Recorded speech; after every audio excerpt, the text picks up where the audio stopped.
All right. Sitting down with Beneath Black Sails. All right. Well, at least 3 parts of Beneath Black Sails. Everybody sound off. Hi, my name is Sammy Clifford. I play guitar and sing lead vocals in Beneath Black Sails. My name's David. I play guitar. My name's Steven. I try to play drums. So, who's missing from this interview right now? Who's your other members? Okay, so that's a complicated question. Really? Where we got signed back in January, we've been doing a lot of, we're trying to set up, some tours and things like that. So we had to hire quite a few people because, Steven has to watch his autistic little brother and stuff. He takes care of him. He's his caretaker. So he's not really able to go long-distance shows. Hopefully he'll get to do this Denver show coming up that we got October 13th. But we've got Jay Amade. He's a gentleman from Japan that moved down here, actually. He plays drums. He covers for Steven when Steven's not able to play. We have our bass player, Logan Anglin. Great bass player. The guy's incredible. And then we've got our buddy Jeff playing guitar as well. There's 3 guitarists in this band, oddly enough. And then we've got our buddy Dylan filling in for bass or guitar whenever's needed. Jack of all trades. Well, I've seen some of your videos. There's also a guy who does screaming vocals. Oh yeah, that's Brandon Byung-ho. Yeah, I'm so sorry. That's so stupid. Yeah, Brandon's a great dude, man. He's great at what he does. He's the shit. Yes. All right. So, how did you guys decide to come together as a band? Involved marijuana. Steven's Careful, the feds might be listening. No, dude. So, Steven's right. There was a lot of marijuana involved. When we were teenagers, man, me and Steven and David, all 3 lived these just kind of broken childhoods. So we decided. Well, y'all had childhoods. I had the broken adolescence. Steven had a broken adolescence, and me and David had broken fucking childhoods, broken lives, if you will. And Steven's house wasn't as broken yet, so we would go. The process of breaking. It was just fragile and cracked, right? So we went over there, and we were all we're sad and mad and angsty, and we want to write music. That was me. I was like, I want to be like Kurt Cobain. That was my whole thing. I was obsessed. Mm-hmm. Steven was never fucking listen to Nirvana in front of me again. I cannot stand it. I want to die when you play it. Because I was 24/7. I was yeah, Nirvana, Yeah. But, okay, so you liked that early on in your early days of playing. Yeah. Now, did you guys, was there a singular experience where you came together and you're we got something? Was there a specific point where you were oh shit, this is going to turn into something? We actually have something that we want to keep producing and creating. MySpace first release. When we recorded Rehab. So so funny story. When I was in high school, this is 2009. Mm-hmm. Our band, at the time we called ourselves Last Funeral. Mm-hmm. I got kicked out of high school because I smoked a bunch of weed before going into school, and my cousin Shannon got busted being stoned because he was giggling in class. They walk in late from school carrying armfuls of McDonald's. We walked in just really baked with a bunch of food, and we were late, and they were "You're going to detention." We were whatever. So we did, and then they caught him being stoned. I remember that. Wasn't that during Rock Idol trials? Yeah. It was the day of. We were supposed to perform. Yeah. I was in a punk band at the time I wasn't. called Aneurysm at the time. It was like a Nirvana-esque punk band. That's actually a pretty badass name for a punk band. Thanks, man. And It's not a phase, Mom. yeah, I got kicked out of school for being stoned, at school. So they put me in alternative school. My girlfriend at the time cheated on me with a guy that moved there. And I was real pissed off, dude. I was so mad. Looking back, it seems dumb, but I remember that one too because I had to carry you up the hill. Yeah, I'd attempted drinking myself to death and everything that day, and then the next day we wake up and me and Steven smoke Was that the gunshot day? Yeah, the day I almost got shot. Whenever I helped carry him up the hill. Yeah. And then Bustle was "You got a phone call, David?" Yeah. I woke up from my attempted suicide, and the next day we fucking wrote that song "Rehab Doesn't Sound Like Much Fun," and it was a really heavy fucking song. We still play that song to this day in our band. Yeah, How long ago has that been? 11 years. 11 years. Oh, so it was that powerful. Well, would you say that song is like the moment where you were like, oh my god? Well, yeah, because we went and recorded it in this shitty little studio in Manchester. Yeah. This like teenager, we thought it was like a legit studio. We went over there and he recorded it for like $50. Yeah. So that was a lot of money to us as teenagers. This guy was like 14, and we were like, we were like Didn't it 16. catch the attention of Yeah. Jason Mewes or something? Yeah, Jason Mewes. We had a piece from Jay and Silent Bob Strikes Back in the song, and we put that in, and like he actually like praised it and everything. What? Yeah, it was recently. I played Fortnite with him, and he was like, I heard that shit. He's like, that shit was cool. Like, Did not know that. yeah, so I told you about it. But we recorded it and put it out on MySpace, which MySpace at the time was the biggest streaming platform there was. Oh yeah, I remember that.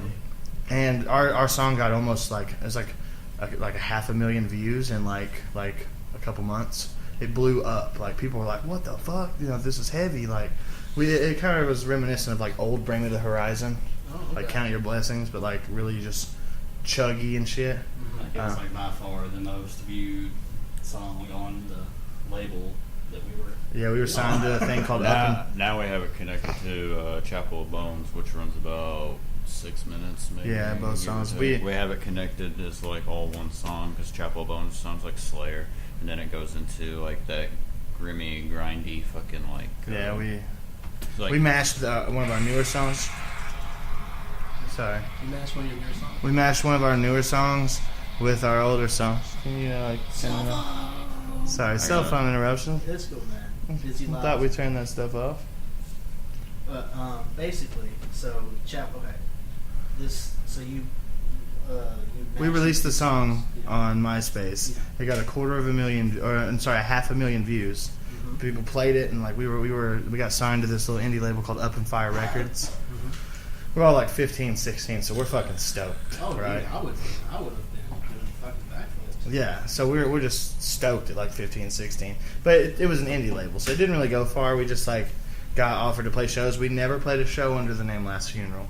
We were going to, and then we didn't. We just He was always trying to throw gigs together without practicing for months. Yeah, 'cause- Did you guys just like keep recycling through names and stuff like that? no, No. we only We've changed. only had two names. We've only had two names. Really? Yeah. Yeah. So you basically Last Funeral on and off is sort of like a jam band for years, and then that's after so long you became Beneath Black Sails. Well, see, we wrote most of these songs as Last Funeral, Oh, okay. and then we jumped straight. I was like, we're just gonna change the name, same message, like all this. We got more members.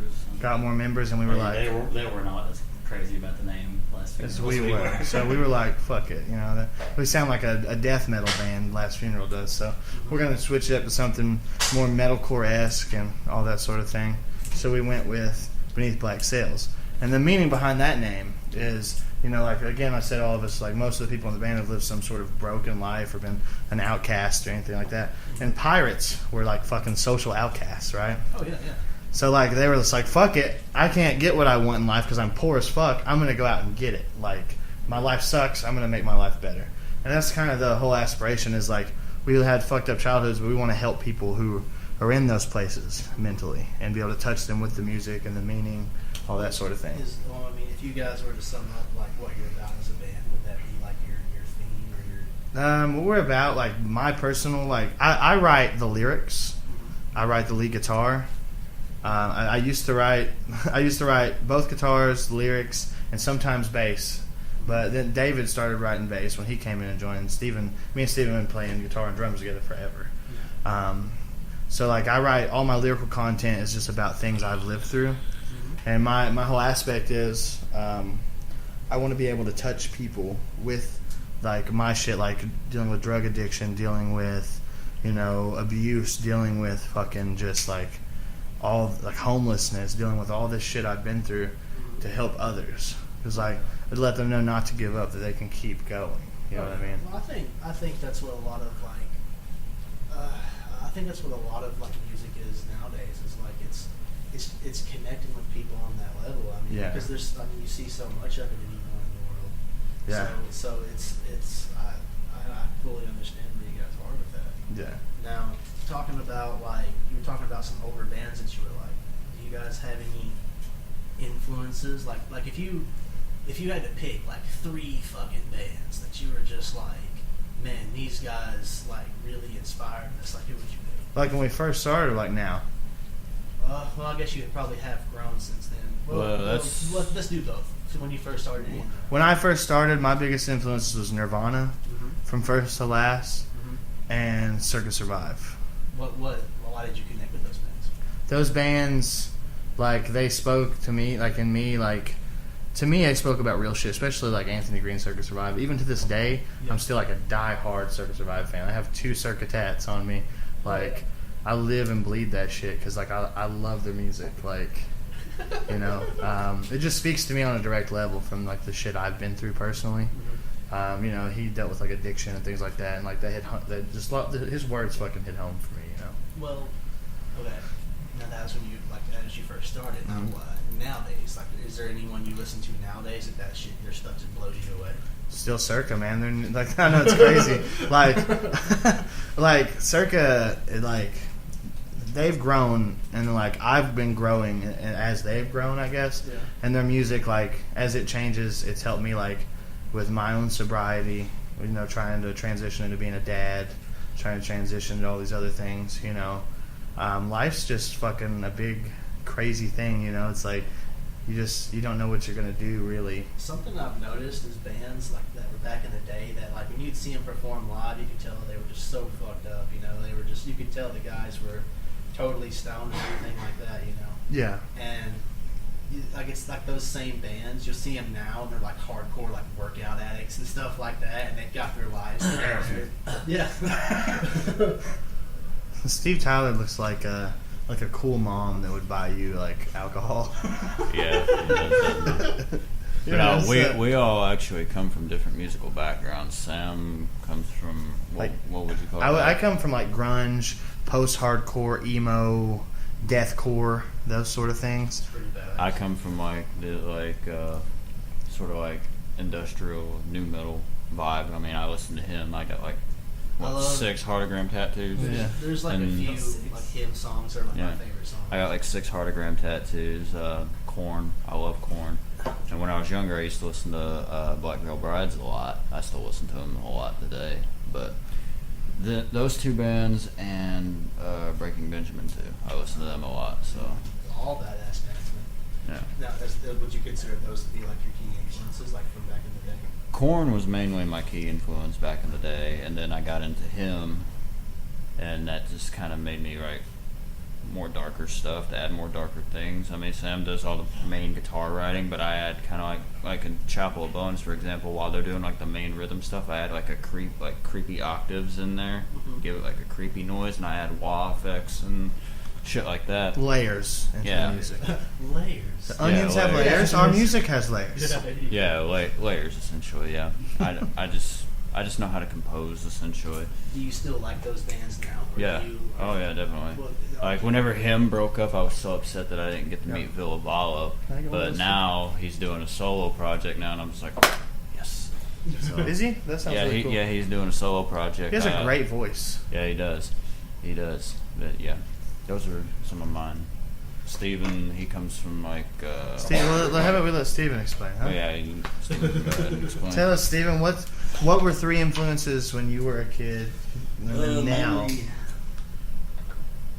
before I even thought about even like being able to play metal music, I've always been into like just really heavy bands. And, like, weren't you into Parkway first before yeah, I was? I was the first person in this band to get Yeah. on that Parkway wagon. Yeah. Then I hopped on it. But it's it like, took me forever to get on that. Lamb of God would probably be my biggest influence, drum wise, and well back then. But now my biggest influence would probably be Donovan from Hell to Sun, Yes. or the drummer from First to Last, just because we saw them. Derek live. Butcher. Yeah, he's fucking great. His tom work and accents, it was cymbal accents, just seeing that made me Yeah, we saw from First to Last exponentially together, better. and we were like 17. Yeah. That was like our favorite band when we were writing music, our heavy shit. Like, we loved From First to Last. Like, that was huge fucking influence. I'm the only one that's not really into them. I'm just. Was it like a transitional point, like in the band? Like, did you you guys hear them and you're like, oh my god? I was like, I want to sing fucking clean vocals. Like, I can hit the high notes, like the Anthony Green, Sonny Moore type thing. Yeah. Fucking love their music. So I Yeah, was like, that's all them. I'm not a part of that. I never got into like the emo thing. Like people always called me goth in high school or And whatever. they called you a lot of things. Yeah, they called me a lot of things, but it was mainly goth really. But I'm not even that. But nah, that's all them. I never got into from first to last or anything like that. I'm just not much for the emo scene. Damn shame. Since you guys, you say you pretty much played music together on and off again for 11 years now. Like 11 years straight, not really off much. Oh really? Well, actually, yeah, off and on because fucking we had our scramble and, Yeah. and there was a bunch of other shit that happened. There was a lot of life that got in the way, like shit like that. But we didn't ever stop playing music for a very long period of time. Me and you've been at it for. Me and Steven have played consecutively nonstop for 11 years. There was a period for what was it, 2 years? Yeah. I left and moved just to get away, and then that shit Nice. happened between. Well, so a girl got in between mine and David's relationship. When I was an addict, I that little Yoko Ono drama queen type thing. When I was an addict, she used me. I was weak-minded. She used me to hurt him, essentially. Yeah. I'd been up for like 4 or 5 days, wasn't thinking straight, and she like seduced me, right?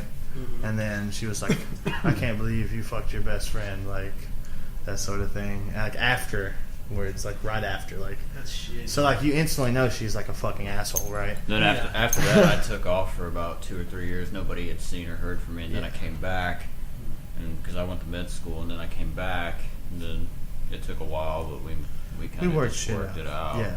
I mean, there's still things there, but it's just kind of. It's more like a friendly rivalry at this point. Cool.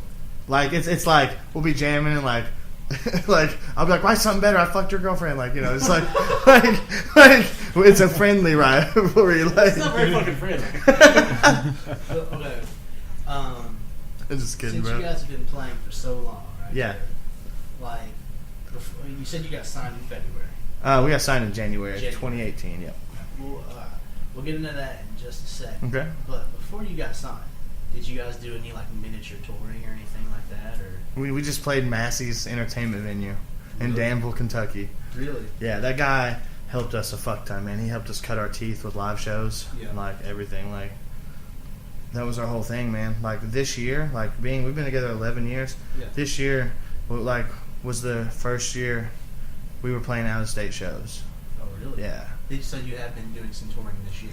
a little bit. Like I wouldn't say full on tours, more like, oh, we have a show 6 hours away. We're gonna go play it. Play this one show. How does that feel to actually get out and play to a broader audience? and It's great, sustain dude. yourself? We've made so many good friends. I'm so excited to get out to Denver, Colorado on the 13th. And then we got that show with Black Dahlia Murder and OTEP coming up, dude. It's fucking incredible. Speaking about that, transitioning into getting signed, hmm like, how did that come about, and like, how did you feel after it came about? I just got a phone call saying, "Come sign a contract." That was me. That's I it. called him up. So here's my thing, man. This has been We a... sent it to a bunch of people before we got a response. I did, yeah. I sent demos out Yeah. for like months. Was like, hey, check our shit out. Next day, same labels, new labels at the same time. Check our shit out. Like, I think I sent Epitaph like 30 fucking demos. Really? Yeah, like, and they probably still haven't got all of them. Like, they might eventually, like, they might hear it and be like, that's fucking They sick. probably marked you as spam after like the first. Yeah, I don't care. I was just like, listen to our fucking music, please. Give it a chance. Like, I manage the band. I set up our shows. I promote. Pay cash money to promote us. Yeah. I talk to the labels. I write some of the like music. Yeah. All this shit, dude. Yeah. Like, on a new album, I played keys on it. Like, So you were determined. yeah, my entire outlook is, if you really want something, if you work hard enough, you can have it. Absolutely. If you're willing to put the time into it and just, It paid off. yeah, and we got signed. I wouldn't say that. We still have a lot of things we have to do, like release our album. We actually got to listen to it recently, just like some of the first mixes. Yeah. It was great. Like, I'm so excited to get it out, you know? Yeah. But Okay, so what label is interested in you right now? Right now we're with Pavement Entertainment. Pavement Entertainment. I've like on like I've like other labels have contacted me, but like realistically, like I'm already signed. We're already signed with Pavement Entertainment, and really like they're good to us. Yeah. They're really good to us, you know, and they're great. Like Tim is the Tim is the bassist for Soil. You ever heard of them?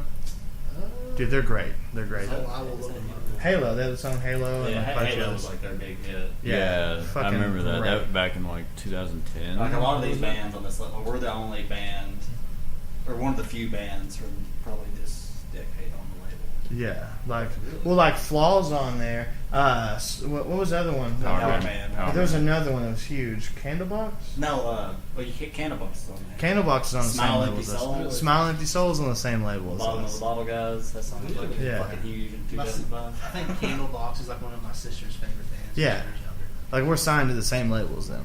That's fucking cool. Yeah, Um, they're great, man. The Pavement's been nothing but good to us. Like they've been patient with us and helped us with so much, dude. Like we're really grateful to even have the opportunity, especially because like we're just fucking a bunch of dudes from a really small town of Livingston. We started out playing in a little shack, like a quarter of the size of this fucking room, like tiny, like just playing, acting crazy, like you know what I mean. And And you can tell in our early videos. in our early Tiny videos, shack. yeah, it was a tiny little shack. I think I've seen some of it. Yeah, I think I've Was there a seen lot it. of clutter? If there was a lot of clutter, It it was was like that I remember shack. like it was like cluttered up little Yeah. shack and like I think there was like a wooden back, like a wood. Did it have wooden? yeah, walls? wooden Yeah. walls. Yeah, and it had a piano in the back. A busted out window, like. Yeah, that was fun. Yeah, in the winter, like we played out there in like 0 degrees one winter, dude, and we were just like, we're not gonna do this shit anymore. Like after like a few weeks, or like we're done. Well, I mean, me personally, this is just my personal opinion. Like, if I could choose, like, doing, like, practicing in that place again, or practicing in, like, a studio, I would choose practicing back at the shack. Yeah. Because that's where our best ideas came out. Yeah, because it's like Feng shui. yeah, some sort of dirty little Appalachian feng shui, we shall say. Yeah. It's the perfect mix of like oppression and like, poverty. Like yeah, just a little oppression, a Sounds little so poverty. I'm not from Kentucky, so. You get hit with that oppression and poverty, and you're like, I have to write something good today. Like, yeah, I want out of this. I don't want to fucking live here. I want to die. Yeah. But yeah, it's pretty much in the middle of ding, ding, ding, ding, ding, ding, ding. So you talk about being stoked for opening for some of these bigger bands. Yo, yeah. Now about like, do you have a full tour lined up or is it? So that's a complicated question. Thank you for asking. Okay. We've got tour opportunities like recently for like touring with Emery, quite a few other big bands, but Vince Sevenfold. Vince Sevenfold. Oh, really? We got offered to tour with them, but we didn't. We There's weren't. bonds for all. Yeah. So like If the you're, way if you're a small band, you have to pay out of pocket. you pay to play with most labels for big ass bands, right? Yeah. Unless you have good radio play. Our problem is we don't have a lot of radio play out yet. Oh, well, in Kentucky, I mean, it's. Well, yeah, it's a we're- band, yeah. yes. Well, yeah, but our label's going to distribute our music worldwide, like on radios and shit. Like our CDs will be in like Target, Walmart, like record stores. We'll be in. We're supposed to be in Revolver. Revolver even though magazine. it's a Holy dying shit. medium. But Yeah, we're gonna be in Revolver magazine, all kinds of stuff, man. That's pretty badass, dude. Yeah. Well, like talking about putting yourself out there like that. I mean, have you mentally prepared yourself for it, or? I've been preparing myself since I was 14, dude. I'm still My body is getting used to it because I was kind of shy as a kid, and even when I get on stage, I cover myself with fucking 10 pounds of war paint. You're like, And yeah. fucking wear a hood over my head a lot of the time, and fucking I also suffer from PTSD as well, so I'm still getting used to it. Steven has this thing where if like a cute girl looks him in the eye while he's playing drums, he can like freeze sometimes. So it he, happened once. It happened once. so he stares at one spot and he's like, just like Now, slapping the I'll just pick a drums. spot on the wall. I'm like, there you go. That's gonna be hard to do. That's my This spot. this Black No, Dahlia they're show. gonna have fucking walls. It's on No, the- no, no. Black Dahlia show. I'm sorry, bro, but that big stage, there's no walls to look at. It's just crowd in front of you, dude. I can. You're gonna look up like this. Yeah. Or you can just look at Brandon's ass the whole time. You got that option. You can always look. It's you not can- gay. You can look at my ass the whole time. It's fine. Like I'm a rounded man. It's gay. I'm a The thick, more thick round, boy. the less gay. Yeah, it's not gay. We're related. It's It's not full gay. ass. Just right there. Yeah, it's gay and it's incest. Oh, so shit. it cancels out each other. I mean, Penalties offset. as long as you don't look him in the eye, man. If you don't look Yeah, him in the eye, if you it's didn't all like good. it, it's not What if gay. you're looking in the brown? That's pretty gay. That's complicated. Steven, that's a little gay. And it's okay to be gay. It is 2018. Yeah. So talking about hyping up all this, like preparing yourself for all this. Yeah. Like, what is the future of your music? And The what do you have future? planned? So there's two answers for that. One is hopeful, and one is cocky. Right? So, like, as an artist, like, the kid in me, the excitement in me is like, we're going to fucking do it. We're going to get out there. We're going to touch these kids' lives. We're going to help those kids that are, like, fucking in their rooms cutting themselves, like, sad. Like, they're going to hear this music and be like, hey, I'm not alone. Like, that's what I want. That's what I know I'm going to be able to do, you know? But then the other part of me is like, I really hope you guys like our music. Please listen. I'm scared. We're all still like fucking insecure at the Like, everyone's insecure, right? Like, we all have these insecurities. But at the end of the day, like, I'm with all the opportunities that presented to me from 11 years of hard work, I feel like if we can stay together for 11 years and we're only like in our mid 20s, Yeah. we're golden. Like, because we've already got a decade of experience, right? Yeah.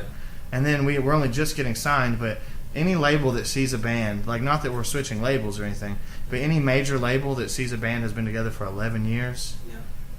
they know that band can work They're together. viable. Yeah. They know that band can be an investment. You know what I mean? So I know that hypothetically, if something happened and, you know, our album did flop and then Pavement dropped us, which I don't see that happening. Like, I get I have some great fans and friends, family, supporters. That's just on my end alone. And then these guys all have friends and family, Yeah. you know, that want to see their stuff too, and fans, you know. Yeah. So I feel that we're going to do good. I mean, our Facebook page is like 15,000 likes now. And we started out like 400. Like, it was 0, but we got to 400. Yeah. And then it shot up to 15,000 and stuff. And I mean, we're doing good, you know. And for somebody who only has a shitty demo out right now, Yeah. like, that's a fucking crazy improvement, you know. Oh yeah. And I hate that a lot of artists are like, I'm not going to spend money to promote my music on Facebook or Instagram or whatever. I feel like that's a problem in today's communities, right? Oh, yeah. I mean, like, because if you're not willing to invest in yourself, Yeah. it's not going to go very far. I saw an interview with Billy Corgan. Mm-hmm. And Billy Corgan, the most interesting thing he said in this interview was he said that in the modern music industry, it's less about like getting out and playing shows and building a scene around yourself as it is about making yourself sort of a brand. Like, you have to, like, if you form an image of yourself as being like this hardcore, like, punk rock band or whatever like that, then that image is actually a viable thing for like these big like record labels and Mhm. things like that. That kind of makes sense. I mean, because look at like Ronnie Radke and Andy Balsack. I mean, Yes, everybody wants to fuck those. That's dudes. rude. There's no line to fuck the tennis player. Yeah. Oh my god. If it's Roger Federer, dude, that's a pretty long line. I don't know. Have you heard of Tiger Woods, dude? He doesn't play tennis, but he did pull out at the 10th hole. I'm just Well, I mean, saying. he was the best This golf is 'cause his player in the wife, man. world. His man. wife I mean, made him. shit. All I'm saying. By the way, we don't hate Andy Biersack. I met him. He's a nice dude. Nice. I met him too. So. I've met him and Matt Good. They're great dudes. Oh fuck, my killing wins. Oh yeah, so fucked up story. Speaking of meeting famous people when we were teenagers, we went and saw from First to Last, Black Veil Brides and all those guys. And there's a band called Sleeping with Sirens? Yeah. Fucking before they were famous, when they were still like kind of a smaller band, they played in Lexington with they were opening for First to Last.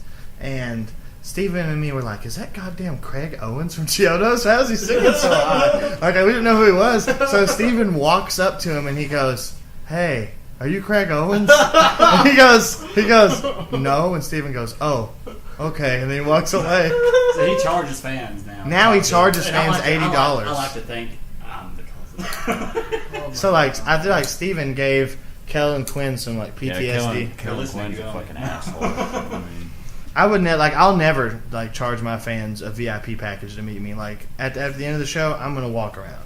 Oh, dude, something that was so Especially if there's a cool. bar. that's a good thing about Warped Tour. Oh yeah, that's what I was getting ready to say. I went to a Warped Tour and I saw Watsky, right? Mm-hmm. I Yeah, I basically love went. Watsky. I do too. I went to see Words, just words, Watsky. words. is my shit. Well, his show was amazing and everything like that. That motherfucker, more than anybody else, he stood in line and waited for like his entire crowd. Every single one of them wanted to meet him and talk to him and get a photo.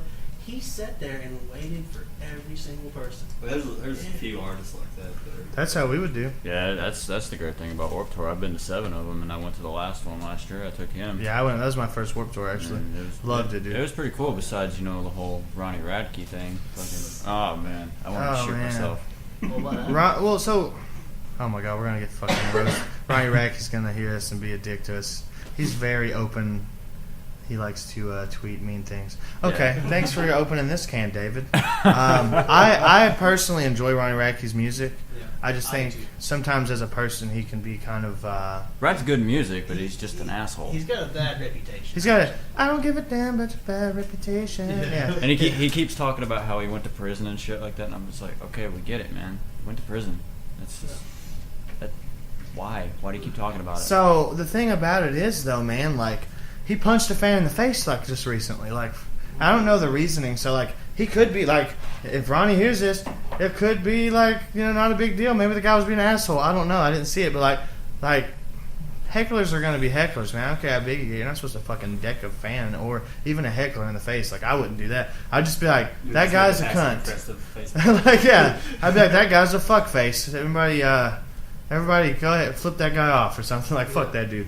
You know what I mean? Or I would just ignore him. Like, because I've dealt with hecklers like forever. Like just in like high school. Like just in general. Like like it feels like some high school bullshit. Like I'm gonna punch that bully who made fun of me in the PA meeting. Oh, like it just seems like. Yeah, when it comes to that, we usually go with like Team Craig because we all like Escape the Fate. Oh yeah, so. I like Ronnie and Escape the Fate personally, but David's voicing his opinion for all of us.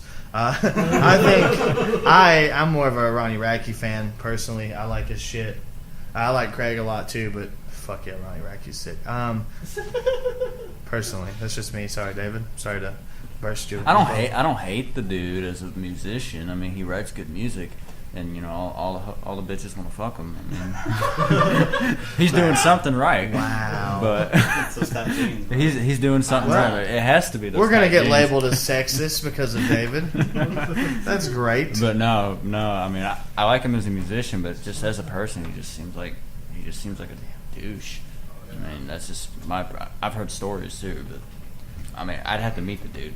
Yes, that's right. You don't know the dude, so talking shit about him really doesn't help anything. Like if he met you now, he'd be like, "That guy's a fucking asshole. He talks shit about you." That's why I say I've heard stories. Yeah. Well, so you just say allegedly. No. Allegedly, I punched a fan in the nose. That was on video. On video at a Warped Tour. I have a twin brother. Fuck you. Like, nah, man. Really, though, I think that, when it comes to music, it's all subjective. Like, it doesn't matter who is the lead singer when. As long as the music is good. Yeah. What's the question? we went off on a tangent. Yeah, this is definitely a fucking tangent. It's okay. We went I off. can lead into the next question. We went. Let's Let's not talk shit, David. This one leads into like what you guys are talking about. Leads me to my next question, and that was like you talk about being hecklers, right? I was going to ask you guys like, how do you feel about haters? Like, I love it. Oh, you Love it, dude. I get really butthurt about it, but I Yeah. fucking love it. You know why? Yeah. Because anyone who hates you enough to think about you and write a big ass post and be like, "Fuck Sammy Clifford. Let me tell you something about Sammy Clifford. Fuck that guy and his long hair and really nice breasts because he's overweight. Fuck him. Oh, Sammy, that was a nice guitar solo. Too bad you look like fucking Chum Lee from goddamn Pawn Stars, Sammy Clifford. Fuck you." I was gonna go with Jack Black. Oh, looks like Jack Black decided to stop losing weight and ate too many cheeseburgers.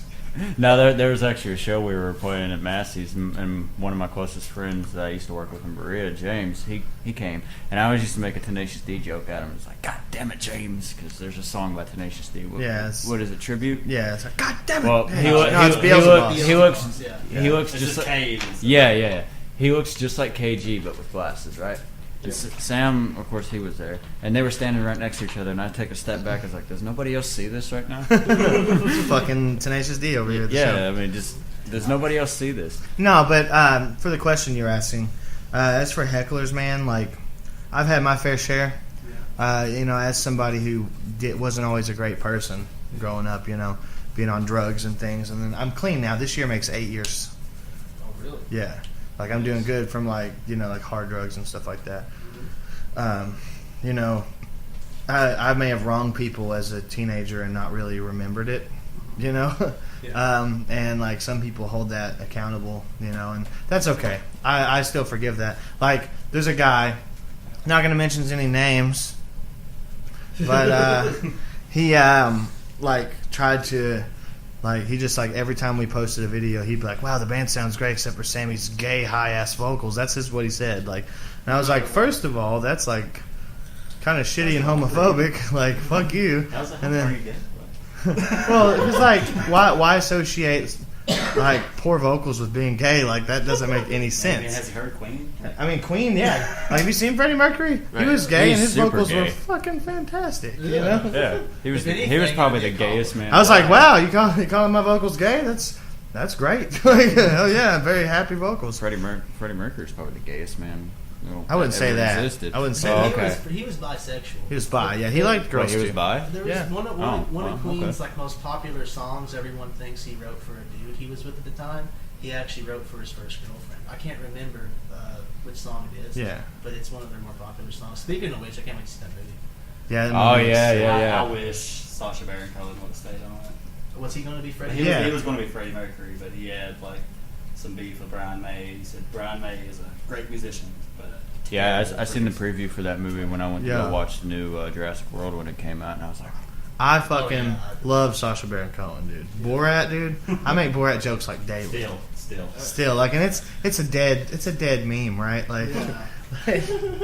I still love that shit. Oh, I saw Bruno when it came out with actually a guy I was in a band with years ago. Yeah. And dude, it's Somerset, Kentucky is where we saw it. Yeah. So it's like no one, Oh, no. all the gay jokes, the entire theater, no one got it, but me and this dude I was with. Yeah. So it looked like we were a gay couple. Like, You were the only two laughing. You're like, ah! And then everybody was like, what the fuck is going Yeah, on? yeah. That's awesome.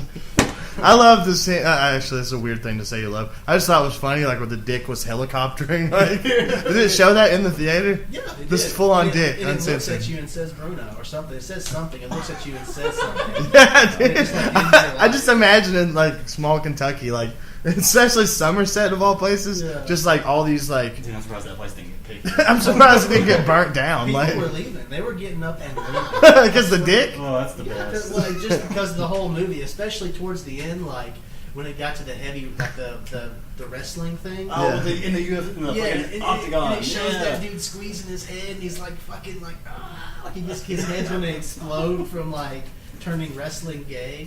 Like, Still relevant, damn it. No. but back on subject. Yeah. What's the final word on haters? Like what Haters. I deserve to have the beer bottle thrown at him. The, after the the David's an angry person. Can we just cut that, please? No, I'm just joking. We're gonna just let him come. I say, come talk to me after the show. Tell me why you hate me. I'm not going to change myself, but I'd like to hear why.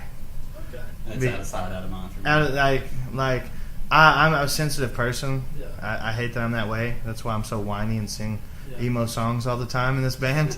But like, I take shit straight to heart because like I grew up rough and like I always cared about what everybody else cared about. Like I always cared what other people thought about me. And then especially once I got off drugs, I was like, oh no, my feelings. Like, you know what I mean?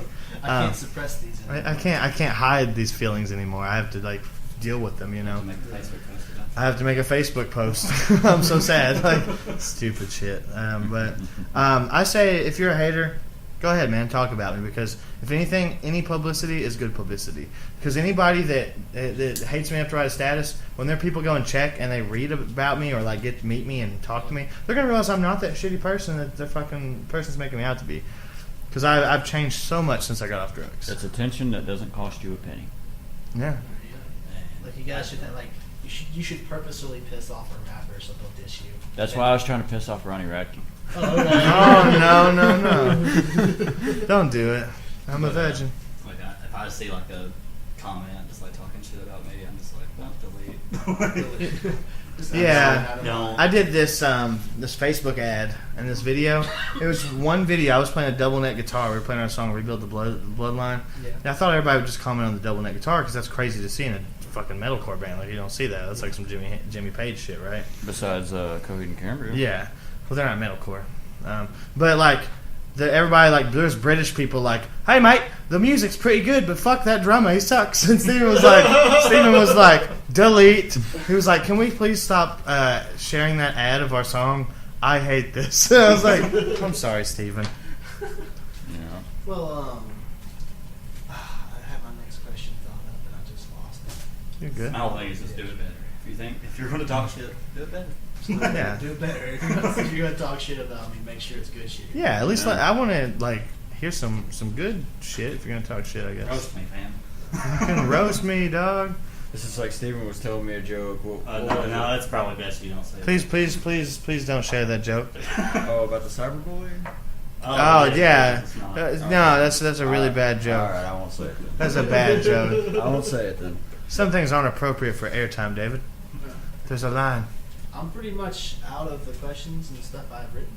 Okay. Do you guys have anything that you want to say to anyone or any of your fans, anything like that? I always have something to say, Jared. Great question. Let me tell you something. Oh boy. here All we right. Now you got him going. If you listen to this, I just want to say just 3 quick things. 1, that's my shot, Steven. Don't take my vodka. Thank you. That's not the thing. First thing, real quick. Check out our album coming out through Pavement Entertainment. Should be coming out I guess October. What's the name of your album? It's going to be called The Gallows. If we don't post it as The Gallows, it'll be called Till Death Do Us Part. It just really depends on the situation, like with recording, if we're going to spend more money on that studio or if we're going to release what we have. We have almost 2 albums worth of material already written. So, like, I busted out a second album just like last month. Before you go on to your next thing, I just remembered my question. I just lost. Go ahead. All right. If you talk about your material, Mm-hmm. if you had to pick one song, we'll let each of you answer this in your own way. If you had to pick one song of your all songs that you like the best, like it could be the way you play it, could be just the way you love the way it sounds. If you had to pick one of your songs, which do you like? Why do you like it and why? That's so fucking hard. So for me, Yeah. I wrote all the lyrical content Yeah. and the riffs. Yeah. So like lyrically and emotionally, all the songs resonate with me a lot. Yeah. It's about like heartbreak, depression, drug addiction, suicidal thoughts, things like that. Upliftment from those feelings.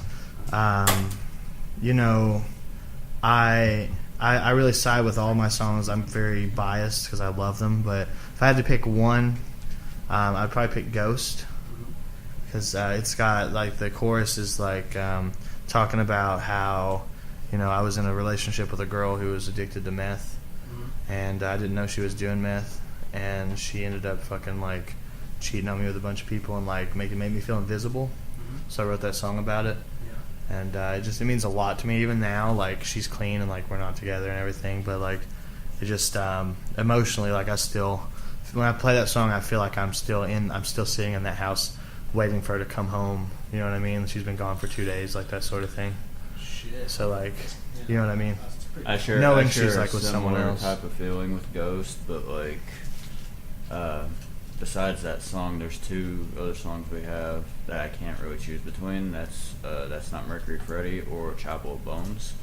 The reason I like Chapel, I mean, I'm not much for the lyrical content. I just prefer more of like the musical or the instrumental, essentially. And I like Mercury because like it's got like this weird old school metalcore dance vibe to it. Like you can like dance mosh to it. So I like that one. And Chapel kind of sounds like Slayer, and it's got creepy vibes in it and shit like that.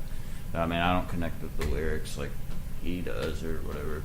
I pay more attention to like the instrumental part of it. But Ghost I do connect with lyrically because I mean it's just like in the end you're just waiting for somebody just to come home, but they probably never will.